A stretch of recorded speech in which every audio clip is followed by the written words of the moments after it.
Welcome back to another Alora series. So today I'm going to be doing a bossing guide on Zulrah. So Zulrah is a really good boss, especially if you're trying to learn how to boss.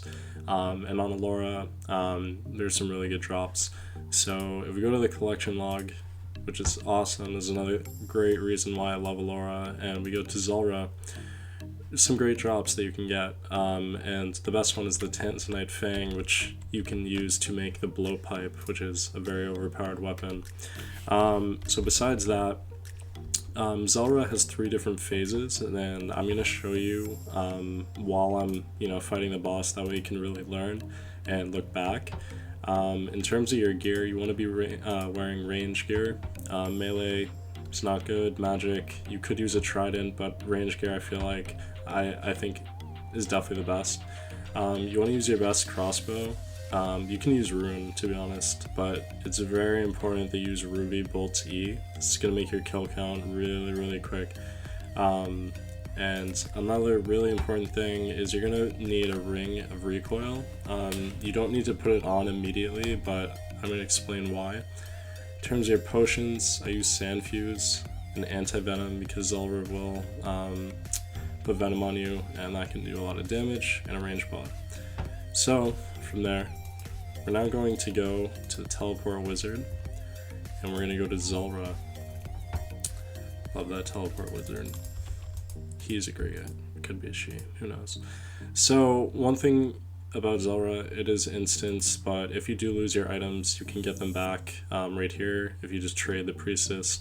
So no need to worry about that. So we're going to go into the boat, and I'm essentially going to show you what to do. Before you go in, you're going to want to pray range. That's its first phase. So it's going to be green, and this is the range one. So just start hitting. The green is the range, so just protect against that, and there's really nothing else in terms of this one phase that you need to do. Just pray range and just kind of stand there.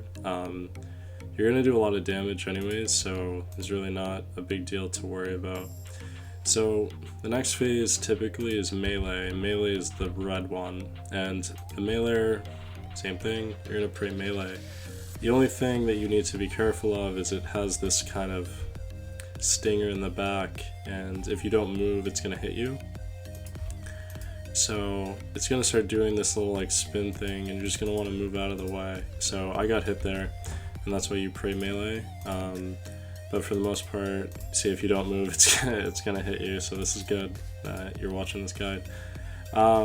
Just move one tile over, and you should be fine. You're not gonna really take any damage or anything. The next phase is the one that most people either die on. I'm pretty sure that's the only phase that people die on, and it's not that hard. So I'm gonna explain.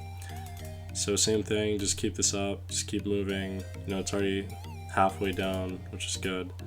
And yeah, so far it's very easy. The Ruby Bolts, they do a lot of damage. Make sure your thing is on rapid.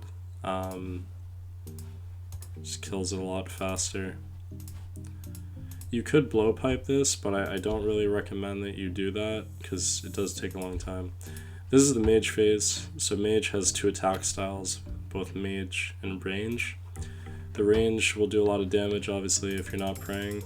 So you could technically pray flick. I don't like doing that because, one, it just feels very I'm clicking way too much, and that's not something that I want to be doing while I'm at this boss. So switch back to range, and this is the part when you want to wear your recoil ring. The reason being is that these snakelings will hit you, and they can do up to 15 damage. And what's good about the recoil ring is if it hits you, you obviously it will kill them. So now switch back to mage, and more of the snakelings are going to spawn. So you obviously want to keep up your thing, and that's pretty much it. I'm going to do another one just so you guys can see it, because I want to make sure that you guys are confident enough to get these kills on your own. So like I said, it's very simple. As long as you know the type of phases that are in there, you really shouldn't have a problem. So, pick up the loot, and here we go. Our prey range.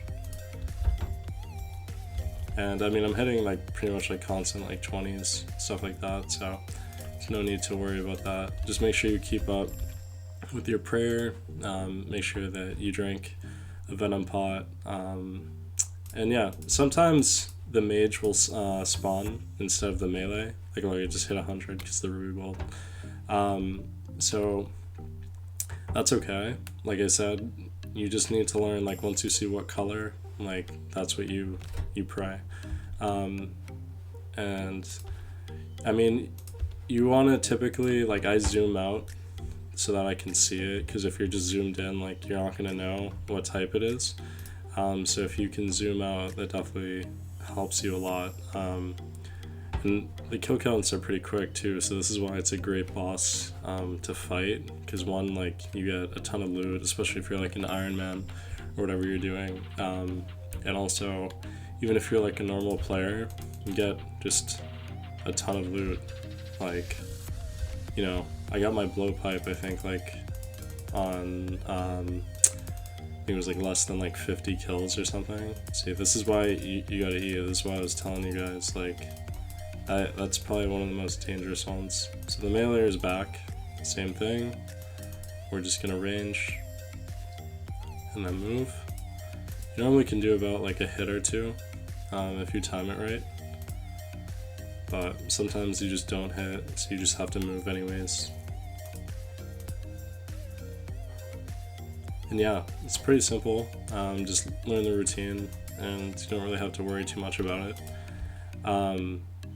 One thing that I think is pretty cool is, like, before it's about to go down, you can essentially like hit it. So like once it pops up, like the hit marker just shows. And again, like I told you, use your recoil ring, and these things will just die by ones. So right here, this is what happens if you don't drink your venom, so that's why you have to do that. And yeah, that's pretty much it for the Zulrah guide. It is a pretty simple boss once you get the hang of it. Yeah, thank you guys so much for watching. I really hope this helps you. It's kind of my goal with these videos, just to help y'all out. So anyways, thank you so much for watching, appreciate it, and I'll see you in the next video. So peace out, bye.